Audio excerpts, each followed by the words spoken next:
छने हुए मैदे में नमक, ख़मीर, खुश्क दूध और चीनी डालकर मिक्स कर लें। मक्खन और अंडा डालकर मिक्स करें। नीम गर्म पानी शामिल करके नरम आटा गूंद लें। एक प्याले में तेल लगाकर आटा इसमें निकालकर ढककर इतनी देर के लिए छोड़ दें कि साइज़ में डबल हो जाए।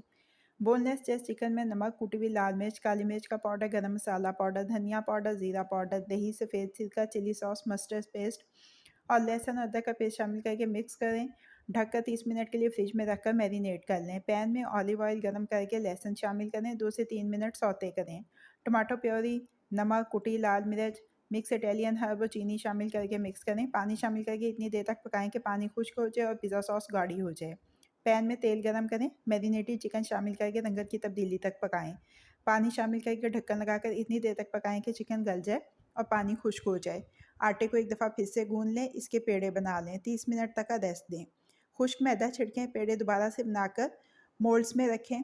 30 मिनट के लिए फिर से छोड़ दें। एग वॉश करके सफ़ेद तेल छिड़कें। बेक करने के बाद इन पर मक्खन लगाएं और डी मोल्ड कर लें। बंस को काट कर 2 हिस्सों में तकसीम कर लें। नीचे वाले हिस्से पर पिज़्ज़ा सॉस लगाएं। मोज़रेला चीज़, चिकन, सब्जियां और चेडर चीज़ लगाएं। ऑरिगेनो छिड़कें और दोबारा से बेक कर लें। बन के ऊपर वाले हिस्से के साथ कवर करें। ईद के दिन मेहमानों को पेश करने के लिए मज़ेदार चीज़ी पिज़्ज़ा बर्गर्स तैयार हैं।